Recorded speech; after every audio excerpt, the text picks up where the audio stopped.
Assalamualaikum warahmatullahi wabarakatuh. Kembali lagi dengan Bu Sekar hari ini ya. Kita sampai pelajaran PLBJ bab 13, upacara adat sunatan Betawi.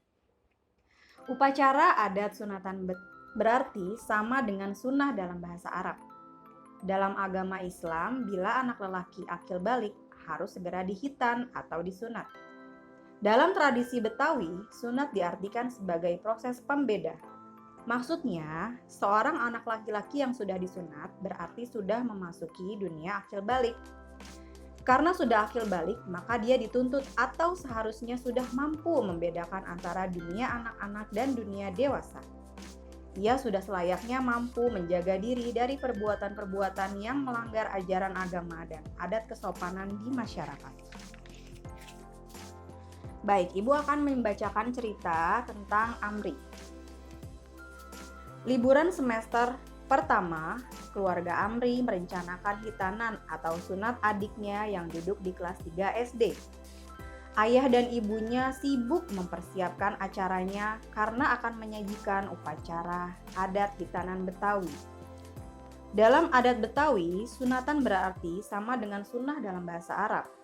Sunat bagi orang Betawi adalah upacara memotong ujung kemaluan anak laki-laki dalam ukuran tertentu. Sehari sebelum sunat, adik Amri diriasi dengan pakaian kebesaran sunat untuk diarak sebagai pengantin sunat. Sekitar pukul 8 pagi, adik Amri mulai diarak keliling kampung. Tujuannya untuk memberi hiburan dan semangat kepada adik Amri karena besok akan disunat. Pada hari pelaksanaan khitan, datanglah Bengkong ke rumah Amri. Adik Amri didekati dan diajak bercanda oleh Bengkong. Ternyata pelaksanaan sunat berjalan begitu cepat. Adik Amri hanya menangis sebentar karena merasa takut. Tetapi ia tersenyum bahagia karena pelaksanaan sunat berjalan dengan lancar. Selesai disunat, adik Amri memperoleh banyak hadiah dari kakek, nenek, encing, encang, ayah, ibu, famili, dan para tetangga. Hadiah itu bermacam-macam jenisnya. Sebagian besar memberikan uang. Setelah sunat, dilaksanakan selamatan atau tahlilan termasuk mauludan. Sudah menjadi tradisi Betawi bahwa setiap pelaksanaan kegiatan selamatan atau tahlilan termasuk mauludan harus membaca maulid Nabi Muhammad SAW. Amri sangat gembira karena melihat adiknya yang sudah disunat dalam keadaan sehat. Ayah dan ibu serta engkong dan neneknya juga tampak tersenyum bahagia karena upacara sunatan berjalan lancar. Ternyata pengalaman Amri menyaksikan adiknya sunat begitu luar biasa dan akan diingatnya sepanjang masa. Apakah kalian tahu keunikan upacara sunatan Betawi? Mari kita pelajari bersama-sama. Ayo menyimak mengenal upacara sunatan. Pernahkah kalian menyaksikan acara arak-arakan pengantin sunat Betawi di samping? Acara arak-arakan pengantin sunat Betawi di atas adalah bagian dari upacara adat sunatan Betawi. Dalam budaya Betawi, anak laki-laki yang sudah sunat dianggap telah dewasa atau akil balik. Seorang anak yang telah akil balik wajib melaksanakan aturan-aturan agama, misalnya puasa dan sholat. Jika anak laki-laki sudah akil balik belum disunat, maka sholatnya tidak sah. Jika anak kecil yang belum masuk akil balik sudah rajin melaksanakan sholat 5 waktu, maka orang Betawi menyebutnya anak baru belajar sholat atau latihan membiasakan taat beribadah. Sebelum melakukan upacara sunatan, orang tuanya akan melakukan musyawarah pelaksanaan upacara sunatan. Musyawarah tersebut melibatkan kerabat, saudara, tetangga terdekat, dan sesepuh kampung yang nasihatnya akan dijadikan bahan pertimbangan. Selain itu, anak laki-laki yang akan disunat juga diajak musyawarah. Hal-hal yang dibicarakan dalam musyawarah antara lain sebagai berikut. 1. Kesiapan anak untuk disunat. Yang kedua, mencari atau menentukan bengkong. Bengkong adalah dukun sunat yang akan dipanggil untuk melakukan sunatan. Yang ketiga, menentukan waktu pelaksanaan sunatan. Pada zaman dahulu, orang Betawi menghitan anaknya pada bulan Maulid atau Syawal. Akan tetapi, kebiasaan tersebut sekarang sudah mulai berubah. Pada zaman sekarang, upacara sunatan dilaksanakan pada saat liburan sekolah. Jika ketiga hal di atas sudah ditentukan, acara sunatan dilaksanakan selambat-lambatnya 15 hari kemudian.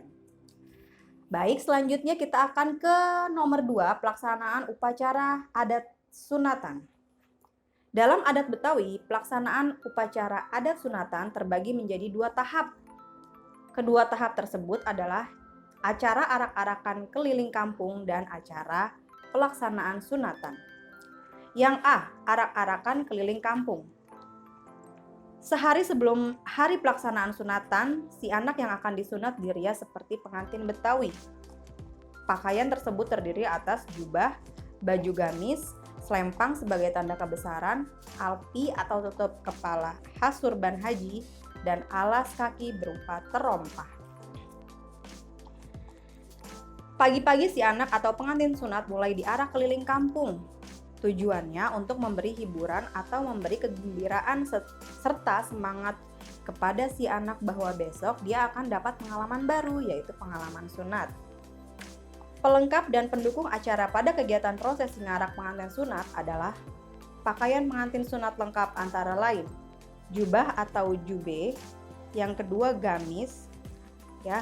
Jubah atau jube yaitu pakaian luar yang longgar dan besar serta terbuka pada bagian tengah depan dari leher sampai ke bawah. Gamis yaitu pakaian yang dalam berwarna merah muda, kalem dan lembut dan tidak terlalu kontras dengan warna jubahnya. Gamis harus berwarna polos dan tidak dihias. Yang ketiga, selempang. Selempang dikenakan sebagai tanda kebesaran. Yang keempat, alpi yaitu tutup kepala khas sorban haji yang tingginya disesuaikan dengan yang memakai adat. Yang kelima, alas kaki berupa sepatu tutup alias pantofel atau banyak juga yang menggunakan terompah berhiaskan mote.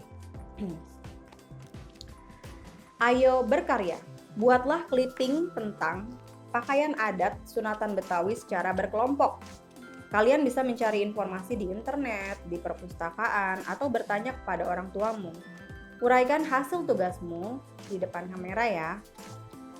Yang B, pelaksanaan sunatan. Pada zaman dahulu, sunatan dilaksanakan pada pagi hari sebelum bengkong datang. Si anak diminta untuk berendam atau mandi di kali, tujuannya agar saat bengkong melakukan praktik sunat, darah yang keluar tidak terlalu banyak. Sebelum bengkong dengan peralatan sunatnya beraksi, biasanya orang tua si anak lebih dahulu datang menghiburnya, menanyakan apa yang diinginkan si anak. Si pengantin sunat akan meminta sesuatu barang yang disukainya, misalnya sepeda atau yang lainnya. Selain itu, di sisi anak disajikan meja yang terdapat bekakak ayam lengkap dengan nasi kuning dan buah-buahan. Bekakak ayam adalah ayam panggang yang tidak dipotong-potong dan setelah sunat akan dimakan bersama-sama teman sebayanya yang hadir. Selesai disunat, pantangan bagi anak yang disunat adalah tidak boleh makan ikan asin dan masakan yang dicampur udang. Dia juga tidak boleh melangkahi tahi ayam. Entah apa hubungannya antara melangkahi tahi ayam dan sunat. Jelas, anak-anak yang sudah sunat tidak berani melangkahi tahi ayam. Setelah disunat, si anak akan memperoleh hadiah dari kakek, nenek, encang, encing, keluarga, dan para tetangganya. Hadiah itu bermacam-macam jenisnya, tapi yang utama adalah uang. Setelah itu dilaksanakan selamatan atau tahlilan, termasuk mauludan. Memang itu adalah sebuah tradisi dari orang Betawi. Selanjutnya adalah nilai-nilai luhur yang terkandung dalam upacara sunatan.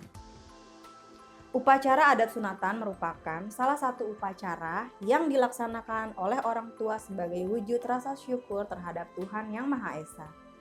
Wujud syukur itu karena Tuhan sudah memberikan seorang anak yang sehat dan cerdas. Selain itu, orang tua yang mengkhitankan anaknya adalah orang tua yang memiliki rasa kasih sayang kepada anaknya. Sunatan adalah salah satu kewajiban bagi pemeluk agama Islam. Oleh karena itu, kita wajib mematuhinya. Dalam acara arak-arakan pengantin sunat, terpupuk rasa persahabatan dan persaudaraan yang kuat. Jadi kesimpulannya, nilai-nilai luhur yang ada pada upacara adat sunatan adalah rasa syukur, kasih sayang, ketaatan, dan persaudaraan. Selanjutnya adalah pengalaman adat upacara sunatan. Pada zaman dahulu, pelaksanaan sunatan dibarengi dengan kegiatan memotong ayam jago dan membunyikan petasan. Hal ini dimaksudkan untuk memecah konsentrasi anak-anak sebaya yang belum disunat. Anak-anak yang disunat biasanya menangis keras karena menahan sakit.